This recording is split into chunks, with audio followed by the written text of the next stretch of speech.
Nah, itu yang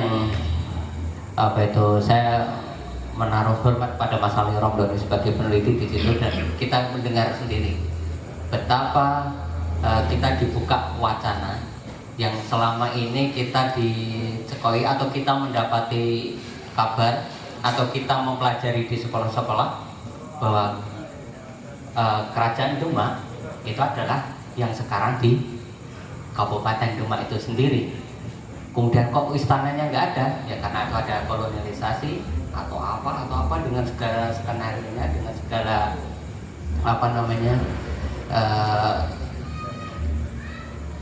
kalau saya katakan penutupan fakta atau informasi yang sebetulnya. Dan memang itu yang terjadi.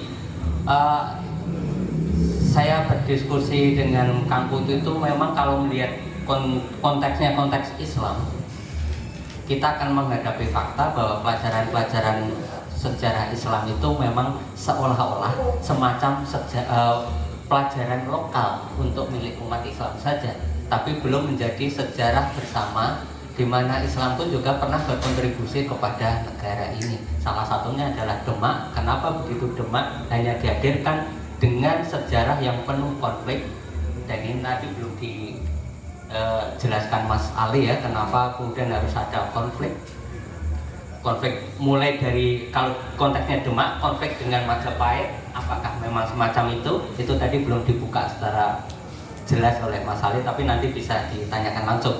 Nah, mengenai Selat Muria, saya jadi teringat dengan selat yang dulu, bukan selat ya, tapi pulau di Bergota itu kan, kalau kita baca riwayat Semarang itu kan itu juga pulau. Artinya pantai itu ada ya, kalau sekarang itu Tanah Putih itu kan pantai dulunya. Itu kalau saya baca dalam riwayat Semarang itu kan kira-kira hanya seera dengan apa yang di Muria sebagai selat. Artinya memang era-era itu pantai utara itu memang masih tidak seperti sekarang ini yang mengalami perluasan karena adanya pengendapan lumpur dan lain sebagainya. Nah, saya tidak akan berpanjang lebar, langsung kepada Mas Bramantio. Beliau ini adalah pamong budaya Kabupaten Semarang. Nah, ini akan berbicara lain tentang insting kesejarahannya dalam menyikapi kebudayaan, dalam menyikapi seni dan kehidupan sebagainya. Semuanya ini lebih lebar lagi. Semoga Mas Bramantio sebagai alumnus sejarah ini jangan dituntut untuk bicara lebih. Kenapa kok sejarah itu penting untuk menangkap seni dan kebudayaan. Semoga. Terima kasih Mas Fadi. Yang saya hormati pengasuh Pondok Pesantren Al Itqon, Mas Ali Romdoni, Mas Cipto, dan semua yang hadir. Lucu ya udah ngomongin kayak ngarepe Mas Eko dulu, Mas Kang Putu, bapak-bapak semuanya.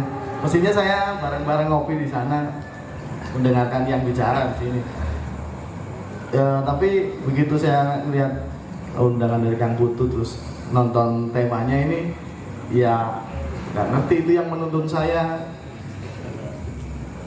Pernah sekolah di sejarah, kemudian ya saya dituntun lagi untuk ke Kabupaten Semarang ngurusi kebudayaan. Ya dalam beberapa halnya ada kesenian di situ. Karena kebudayaan ternyata sangat luas, tidak hanya dipahami sempit sebagai kesenian dan kawan-kawan ya. Jadi Kang Ahyar juga, iki aku kok malah curhat gitu Kang ya. Ya karena pada prosesnya selama saya sekolah di sejarah itu juga sekolah-sekolahan. Gak kayak teman-teman saya yang lain curhat tenaga ini. Teman-teman yang lain itu ya kuliah, belajar, dapat sang dari orang tua. Sementara saya enggak itu. Keluar dari kelas, kemudian saya harus ngamen, saya harus jual rujak, saya harus nyupir angkot. Karena ya untuk memenuhi kebutuhan saya dalam proses belajar di Undip waktu itu. Padahal sangat murah, satu semester itu 250. Mungkin ini Mas Eko pernah jadi saksi, saya pernah nenteng gitar pagi buta di Simpang 5, Ang BDN ini sama. Jadi dan akhirnya jadi akan berbeda dengan kedua pembicara yang akademisi. Mungkin kalau ditulis titelnya wis nggak karuan. Sebenarnya saya hanya lulusan sarjana sejarah. Kalau ditulis di ijazah SS itu sarjana sastra, waktu itu fakultasnya masih fakultas sastra. Sekarang berubah menjadi FIB, Fakultas Ilmu Budaya. Dan itu ternyata membawa banyak sekali perubahan dalam hidup saya. Ya mungkin saya akan ngomong tentang hal mendasar tentang sejarah, karena saya yakin mungkin tidak ada 50%-nya yang hadir pada hari ini itu pernah sekolah sejarah selama seperti saya 7 tahun. Mungkin dengan Kang Putu saya masih kalah jauh separohnya lah. Eranya beda, kalau saya lebih dari itu mungkin saya udah di DO dan nggak bisa duduk di sini bareng-bareng, bisa ngamen jalan ya. Tentang sejarah sangat dasar sekali. Mungkin banyak orang-orang yang memahami sejarah itu ilmu yang nggak bisa dipegang, artinya sisi keilmuannya lebih rendah kastanya daripada mungkin ilmu-ilmu alam, ilmu-ilmu pasti, ilmu eksakta. Nyatanya sebenarnya enggak. Jadi sejarah itu sebagai ilmu sangat ilmiah, Jadi dalam sejarah ada beberapa bagian, ada beberapa jenis sejarah. Yang pertama, sejarah sebagai ilmu itu sendiri. Jadi sejarah sebagai ilmu setidaknya dia punya metodologi. Kalau di sejarah namanya metode sejarah yang terdiri dari heuristik, pengumpulan sumber, kemudian kritik juga itu ada 2. Menurut saya nggak kuliah ya, tapi supaya teman-teman yang pemahaman tentang sejarahnya masih gampang tentang sejarah. Jadi ada kritik juga ada dua hal, yaitu kritik intern dan ekstern. Kritik intern itu ya isi sumber itu sendiri, isi sumber. Misalnya tentang arsip surat Gubernur Jenderal Belanda kepada siapa gitu. Isinya apa saat itu, di tahun itu, apakah kata-kata yang digunakan benar seperti itu. Kemudian eksternal itu bahan-bahan yang digunakan, misalnya tintanya itu seperti apa, bahan kertasnya apa yang digunakan. Artinya ketika menemukan sumber seorang sejarawan atau seorang penulis sejarah, ya pasti harus dikritikin sumber, betul atau tidak. Kemudian interpretasi itu ya membayang-bayangkan saat itu kejadiannya seperti apa. Nah ini nanti akan erat kaitannya dengan seni gitu. Karena harus pintar berimajinasi, kemudian nanti akan dituangkan dalam sebuah historiografi atau tulisan sejarah. Nah, yang kedua, sejarah sebagai peristiwa itu sendiri. Sejarah sebagai peristiwa sifatnya dia objektif. Artinya peristiwa itu benar-benar terjadi. Dan unik artinya peristiwa sejarah itu hanya terjadi satu kali. Kalaupun ada kesamaan itu hanya pola-polanya saja. Misalnya katanya skenario tentang polisi tembak polisi itu hampir sama dengan skenario kilometer 50 itu misalnya. Jadi saya datang cerita tentang tema polisi. Pola-polanya saja yang berulang, tapi peristiwanya itu sendiri terjadi hanya satu kali. Objektif, benar-benar terjadi, dan sejarah itu, peristiwanya itu sendiri harus mempunyai nilai penting bagi ilmu pengetahuan dan apa ya bagi perjalanan sejarah bangsa, negara, masyarakat. Kalau hanya penulisan catatan-catatan tentang tanggal-tanggal itu dalam ilmu sejarah disebut kronik. Misalnya tahun Perang Jawa itu 1825 sampai 1830 itu hanya pengetahuan kronik saja.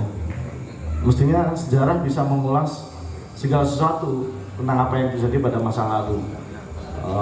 Histori sebagai ilmu sudah, peristiwa kemudian sebagai kisah. Ketika tulisan sejarah itu sudah disebarluaskan secara objektif, dan menurut Sartono Kartodinjo malah tidak ada sebenarnya tulisan sejarah itu yang objektif. Namanya intersubjektivitas. Ketika mau tidak mau tulisan sejarah itu dihasilkan oleh seseorang Dan tulisan itu sudah dipengaruhi oleh interpretasi tadi yang saya sebutkan. Interpretasi, kemudian banyak hal, pemilihan kata dan macam-macam. Walaupun sumbernya arsip, ketika dituangkan dalam sebuah tulisan sejarah, pasti mau tidak mau apa yang kita baca adalah buah pikiran dari penulis. Makanya Sartono Kartodijok bilang tidak ada tulisan sejarah yang objektif, adanya intersubjektivitas. Artinya ketika subjektif itu menulis dan dipercaya kebenarannya oleh banyak subjek yang lain, ini akan menjadi intersubjektivitas yang kita sebut nantinya akan menjadi objektif. Gitu. Dan yang terakhir sejarah sebagai seni. Nah ini tadi sejarah ini supaya menarik dibaca oleh para pembaca, penulis sejarah ini mesti juga harus punya daya imajinatif yang cukup baik, memilih kata, dan inilah apa sangkut pautnya dengan kesenian. Meskipun sebenarnya nanti akan banyak hubungan kesenian, kehidupan dengan sejarah. Artinya kalau kita bicara sejarah, kita ini bicara tentang satu dimensi waktu yang objeknya sama, objek dan maupun subjeknya sama, adalah manusia. Dan saya akan melompat ke akhirnya ketika saya kuliah sejarah ini, kemudian saya bisa ada yang menuntut saya ke Kabupaten Semarang. Ya saya bilang itu sebuah keajaiban juga. Saya tadi kembali lagi, saya mungkin ini curhat aja. Karena waktu itu saya tadi sudah cerita tentang bagaimana saya dulu sekolah di sana. Beda dengan teman-teman yang pulang kuliah, belajar di rumah, kemudian balik lagi, kuliah lagi, pulang. Jadi waktu itu nilai saya itu di bawah rata-rata. Lulus itu dengan IP di bawah rata-rata. Tapi tidak tahu ketika itu Kabupaten Semarang bukan lowongan itu, Mas. Itu nggak ada pembatasan IPK, nggak ada, nggak seperti biasanya. Kemudian saya masuk ke sana, saya tes bareng dengan mungkin yang IP-nya 3,3 itu. Tapi nyatanya saya bisa masuk ke sana. Waktu itu Pamong Budaya itu basic akademiknya yang dibutuhkan di sana itu S1 sejarah dan S1 kesenian. Kemudian dicampurlah kami itu ada hampir 200 orang. Dibutuhkan waktu itu memang banyak, 17 orang. Nah, ya karena ini anak-anak sejarah ini berbeda dengan anak-anak kesenian, maka dari 17 itu yang lulus itu hanya 2 yang dari kesenian. Ternyata begitu masuk di dunia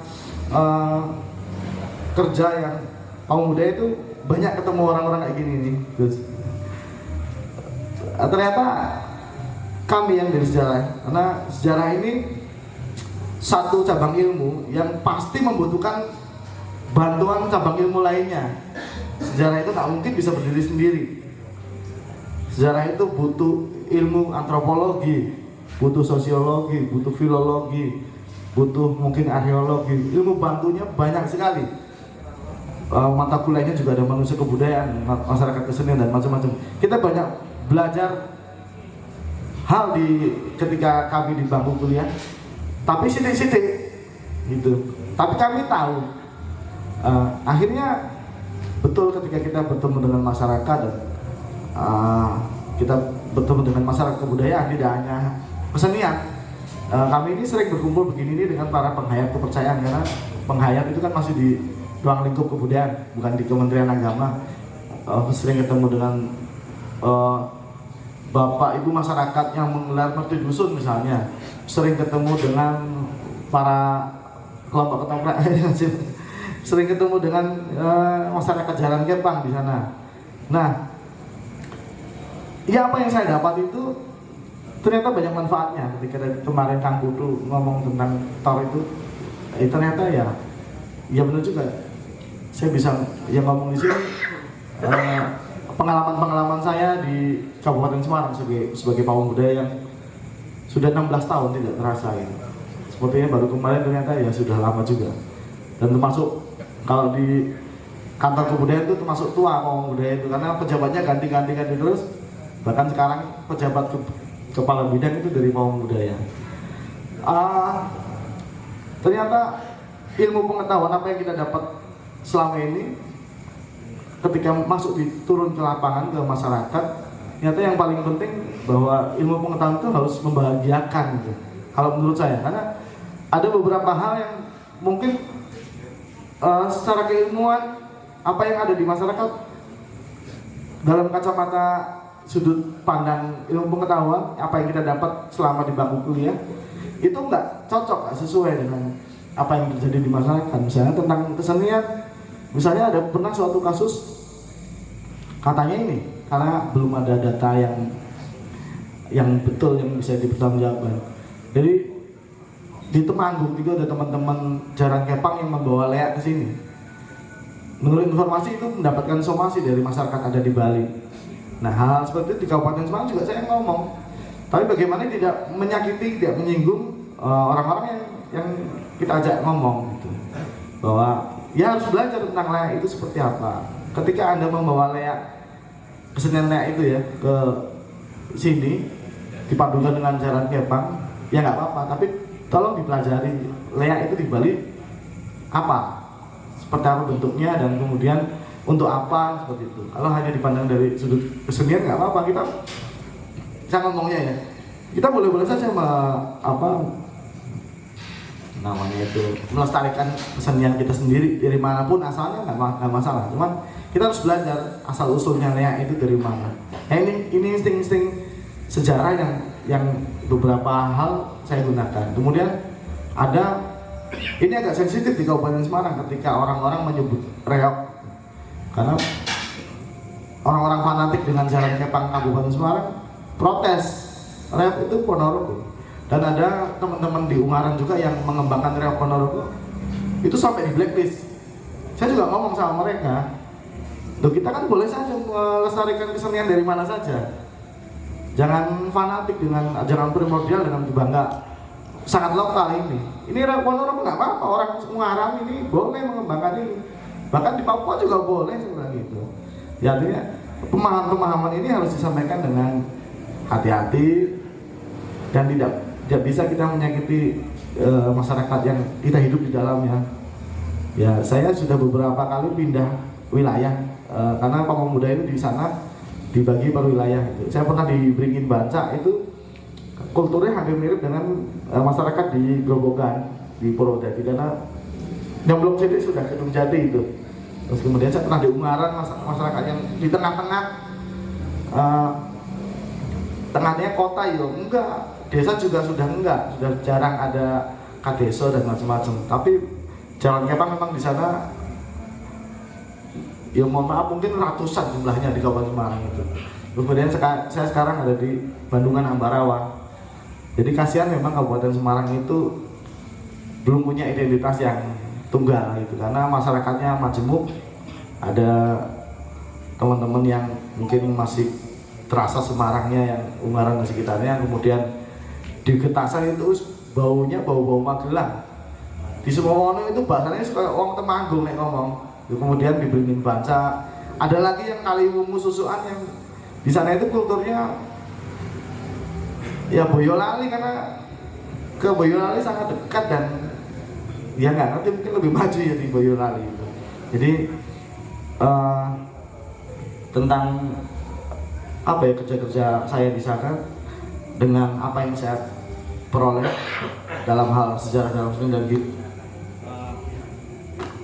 saya kira ya itu banyak menuntun saya untuk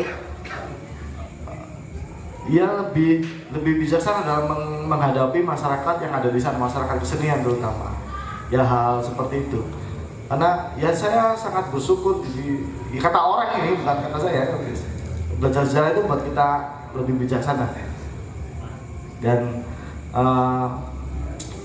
jika kita memang ya harus belajar sejarah dari manapun, termasuk tadi saya sangat beruntung paham betul tentang bagaimana sejarah itu dari sudut keilmuan. Saya kira itu dulu, nanti kita mungkin bisa ngobrol-ngobrol dalam diskusi. Terima kasih. Oke, terima kasih Mas Bramantio Agus Saputro yang memang benar dari awal sudah mengatakan curhat. Jadi alhamdulillah kita dibuka bahwa memang Kabupaten Semarang keadaannya seperti yang diceritakan Mas Bram.